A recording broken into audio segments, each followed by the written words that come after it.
सभी साथियों को नमस्कार। जैसा कि आज हम लोग हैंडबॉल के बारे में जानकारी लेंगे। आज हम लोगों को हैंडबॉल के मैदान और इससे संबंधित कुछ जानकारियाँ लेंगे। हैंडबॉल, जिसे नाम से ही मालूम पड़ रहा है, हैंड अर्थात हाथ और बॉल माने गेंद, हाथ से खेले जाने वाला यह गेंद है। हैंडबॉल का जो अभ्युदय हुआ है, यह खेल जो है जापान और चीन से निकल कर आया हुआ है। और जैसा कि हैंडबॉल में सबसे पहले हम बॉल के बारे में जानकारी ले लेते हैं। बॉल जो इसका गेंद होता है, ये पुरुषों के लिए, मेन के लिए 425 से 475 ग्राम। यही चीज वोमेन के लिए 325 से 375 ग्राम। और जो इसका घेरा होता है, सरकमफ्रेंस, जिसको सरकमफ्रेंस कहते हैं, ये पुरुषों के लिए 58 से 60 सेंटीमीटर सीएम, और ये मेन के लिए होगा। और वोमेन के लिए 54 से 56 सीएम। अब आइए जानते हैं इसके मैदान के बारे में। इसका जो मैदान होता है, ये 40 मीटर लंबा होता है। 40 मीटर। यह आयताकार होता है, मतलब आमने सामने की भुजा बराबर होगी। साइड लाइन जितनी ये है उतनी साइड लाइन अगली होगी। ये भी 40 मीटर। देन इसका जो गोल लाइन या बैक लाइन, एंड लाइन, ये जो है 20 मीटर होता है। कितना? 20 मीटर। उसी तरह से ये भी 20 मीटर, ये भी लाइन 20 मीटर होता है।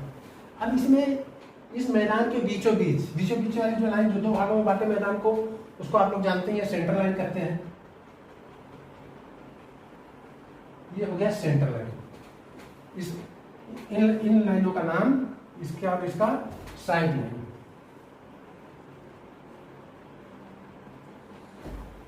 इस लाइन का नाम सेंटर लाइन।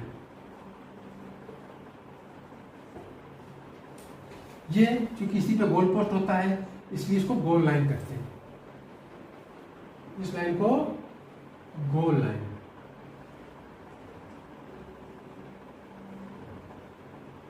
अब जैसा कि गोल शब्द आ गया, गोल। अब गोल के बारे में जाएंगे कहाँ होता है। ये बिल्कुल बीचों बीच, सेंटर में। ये लंबाई तो जानेंगे आप, 20 मीटर वहां लिखा हुआ है। अब ये 3 मीटर होता है। कितनी इसकी चौड़ाई? 3 मीटर। कितनी? यहां से यहां तक कितनी होती है? ये 3 मीटर। अब देन ये जो पोल का जो ऊंचाई होता है, ये 2 मीटर। इसी तरह से अगली टीम की तरफ भी एक गोल पोस्ट होगा, इसको कहते हैं गोल पोस्ट। ये 3 मीटर। देन ऊंचाई, पोल की ऊंचाई, मैंने नेट जहां बना होता है, ये पोल 2 मीटर। अब इस गोल रेखा से, गोल पोस्ट से ठीक 6 मीटर की दूरी पे यहां आ जाइए। यहां से हम एक चाप लगाएंगे, तो सॉरी 6 मीटर। यहां से 6 मीटर, और यहां से इस रेखा से, साइड लाइन से 2.45, यहां से 2.45 की दूरी पे, मतलब समथिंग यहां आएगा। और यहां पे यहां, तो ये 6 मीटर हो गया है। हाँ? और इसके बाद जो इसकी सारी रेखाएं जो होती हैं, वो 5 सेंटीमीटर होती हैं। रेखाएं, कोई भी रेखाएं, जैसे ये 5 सेंटीमीटर मोटी है, अन्य रेखाएं भी 5 सेंटीमीटर, सारी रेखाएं इसकी 5 सेंटीमीटर। अब यहां से एक चाप ऐसे लगाएंगे यहां पे, और इस गोल पोस्ट की से लेके यहां पे एक चाप ऐसे लगाएंगे। अर्थात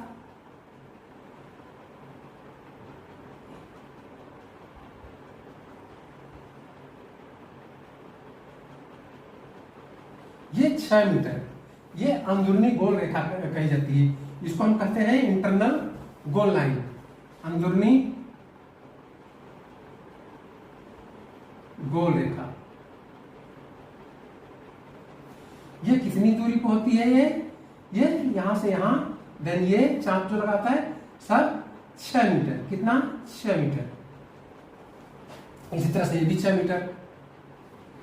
अब इस रेखा की जो लंबाई आपको मेजरमेंट क्लियर हो गया होगा, 2.45 और 5 सेंटीमीटर रेखा की मोटाई, मतलब ये 2.5 मीटर, और 2.5 मीटर। इसी तरह से यहाँ भी 2.45 प्लस 5 रेखा की मोटाई 2.5 5 मीटर, देन 6 दूनी 12, ये जो स्पेस है 12, 12 5 17, और गोल पोस्ट की जो है लंबाई 3 मीटर, 17 3 20। ये आपका क्लियर हो गया लंबाई। अब आइए देखते हैं अब इसमें क्या होता है। जो ये इस टीम में ऑन ग्राउंड मैदान पे गोलकीपर सहित एक टीम में 7 खिलाड़ी खेलते हैं। ये जैसा कि गोलकीपर आपने नाम सुना, तो ये गोलकीपर के लिए गोलकीपर लाइन होती है। ये यहां से लेके 4 मीटर की दूरी पर, माने यहां पर होगी।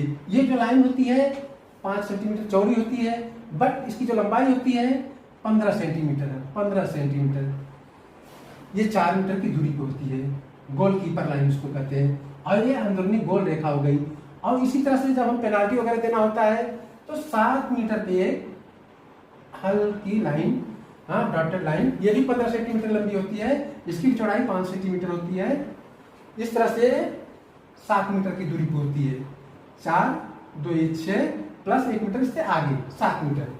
ये जो है हमारा 7 मीटर की दूरी पे। अब इसके बाद यहां से क्योंकि 6 मीटर पे है, और ये यहां से 5 मीटर मोटी लाइन, देन इसके बाद 2.45, तो यहां से 9 मीटर पे चाप लगाएंगे, 9 मीटर पे इस तरह से, और यहां से भी फिर 9 मीटर पे आइए लगाते हैं। ये डॉटेड होगी, डॉटेड, ठीक। इसको बाहरी गोल रेखा लाइन कहते हैं। क्या कहते हैं? बाहरी। ये डॉटेड होती है, डॉटेड, ठीक। ये दोनों डी का निर्माण करते हैं, इसके इसको डी रेखा लाइन भी कहते हैं। जो अंदरूनी गोल रेखा है इसको डी गोल रेखा लाइन भी कहते हैं। इसी तरह से अपोनेंट टीम में भी, आइए इसको बना लेते हैं। ये गोल पोस्ट हो गई 6 मीटर दूरी पे, यहां पे एक चाप लगाए, यहां से भी 6 मीटर दूरी पे,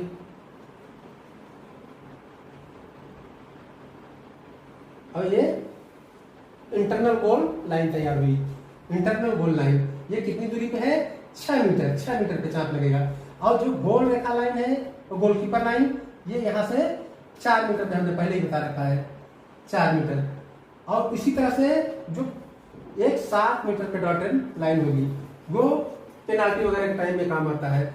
और ये डॉटेड लाइन हमने बता रखा है, ये 9 मीटर की दूरी पे होती है, डॉटेड डी, ये भी डी तैयार होता है। इस तरह से आप लोगों ने देख लिया इसका मैदान, इसकी लाइन, और जो रुख होता है इसका मोशन, ये उत्तर दक्षिण की दिशा में होता है। और जैसा कि इसको जान गए हम, और इसमें 7 प्लेयर होते हैं। जो गोलकीपर होता है मात्र वही शरीर के पूरे अंग का यूज कर सकता है गेंद को रोकने के लिए। बाकी सभी प्लेयर हाथ, सिर, मुक्के और बाकी शरीर का उपयोग कर सकते हैं, किंतु पैर का उपयोग नहीं कर सकते, वर्जित है।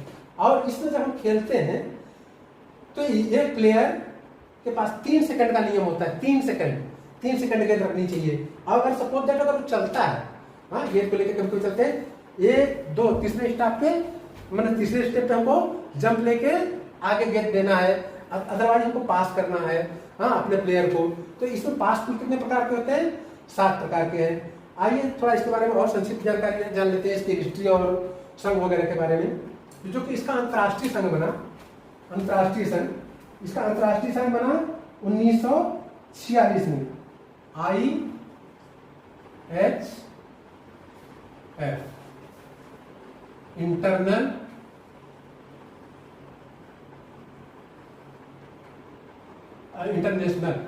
International handball federation. ये कब बना? 1946 में। इसी तरह से भारत में भी बना, क्या बना? HFI, handball federation of India. ये कब बना? 1972। इसी तरह से फिर Asian handball federation, Asian handball federation, ये कब बना? 1976। आइए अब जानते हैं इस खेल का। अभी एशियन हैंडबॉल की संस्था बनी तो एशियन गेम में कब शामिल किया गया? यह एशियन गेम में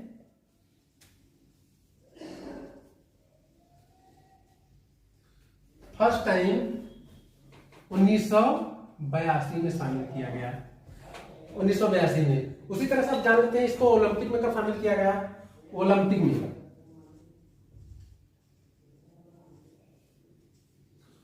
में कब शामिल किया गया? तो सबसे पहले प्रदर्शन के तौर पे 11 देशों ने इसको 1928 में प्रदर्शन किया, लेकिन यह आधिकारिक रूप से 1936 में शामिल किया गया। कब किया गया? 1936 में। अब आइए जानते हैं इसके बारे में, इसका खेल टाइमिंग। ये जो मैदान है पुरुषों महिलाओं सभी के लिए एकमात्र यही मैदान है, दूसरा कोई मेजरमेंट नहीं है। और इसका जो खेल टाइमिंग है, खेल टाइमिंग में अंतर है। पुरुषों के लिए, मेन के लिए 30 मिनट का गेम, 10 मिनट का रेस्ट, 30 मिनट का गेम। इसी तरह से वोमेन के लिए 25 मिनट का गेम, 10 मिनट का रेस्ट, 25 मिनट का गेम। कभी कभी होता क्या है कि टीमें आपस में अगर दोनों जोड़ की टीमें रहती हैं, बराबरी की टीमें रहती हैं, तो कंपटीशन के दौरान निर्णय नहीं हो पाता। ऐसी स्थिति में हमको 5-5 मिनट का एक्स्ट्रा टाइम दिया जाता है। जो एक्स्ट्रा टाइम होता है 5-1-5, माने 5 मिनट का गेम, 1 मिनट का रेस्ट, पाला चेंज करने के लिए, देन 5 मिनट का फिर से गेम। उसी तरह अगर सपोज तब भी ना हो पाए तो हमको फिर से 5-1-5, वापस से 5-1-5 का टाइमिंग देना पड़ेगा। अब इसमें हमको सडन डेथ नियम लागू करना पड़ेगा। सडन डेथ का मतलब है कि टाइमिंग देखना पड़ेगा कि कौन पहले पॉइंट गेन करता है, प्राप्त करता है। हाँ, अगर जो कम समय में पॉइंट प्राप्त करेगा, गेन करेगा, हाँ, तो उस टीम को हम विनर करेंगे, विनर। इस तरह से आप लोगों का खेल टाइमिंग भी हो गया। अब आइए जानते हैं हम इसके जो है ये टाइम आउट। और खेलों में जैसा कि कबड्डी वगैरह में हमने बताया है कि 30 सेकंड का होता है, बट यहां पे जो है टाइम आउट जो है 1 मिनट का होगा, 1 मिनट का होगा। ठीक, 1 मिनट का एक टीम को माने खेल टाइमिंग में एक ही बार मिलेगा। और इसी तरह से फिर हम आगे चलते हैं, इसके चेतावनी के बारे में जानते हैं कैसे कैसे। इसमें एक पीला कार्ड, येलो कार्ड होता है, जो किसी प्लेयर को जब हम दिखाते हैं उसकी गलतियों पर, तो उसको 2 मिनट के लिए टीम से बाहर किया जाता है। किंतु अगर सेकंड टाइम भी गलती करता है तो फिर से 2 मिनट। देन अगर अगली बार करता है थर्ड टाइम, तो हम उसे रेड कार्ड दिखाएंगे। क्या? रेड के अंतर्गत क्या होगा?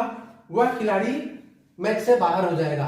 किंतु जो हमारे पास और खिलाड़ी रहते हैं सब्स्टिट्यूट में, उन खिलाड़ी को लिया नहीं जाएगा। ऐसे दौरान में हम 6 खिलाड़ियों से ही गेम खेलेंगे। आइए, खिलाड़ियों का नाम आ गया। इस टीम में कितने खिलाड़ी होते हैं? इस टीम में टोटल 7 + 7 माने कुल 14 खिलाड़ी होते हैं। 7 प्लेयर जो है ग्राउंड पे खेलते हैं, बाकी एक्स्ट्रा में बैठे रहते हैं एक टीम की तरफ से। इस खेल में आज तक राष्ट्रीय पुरस्कार जैसे कि राजीव गांधी खेल पुरस्कार, अर्जुन पुरस्कार, द्रोणाचार्य पुरस्कार, ऐसे पुरस्कार आज तक किसी को मिले नहीं है। जैसा कि हम हैंडबॉल का पुराना नाम, इस खेल का जो पुराना नाम है ओलंपिक हैंडबॉल, और उसको दूसरा कोर्ट हैंडबॉल, कोर्ट हैंडबॉल, और यूरोपियन हैंडबॉल, इसके पुराने नाम है। पहले इन नामों से भी जाना जाता था, किंतु अब इसको सिर्फ हैंडबॉल से नाम से जानते हैं। और इस जो खेल की शुरुआत होती है थ्रो ऑफ से होती है। किससे होती है? Throw of.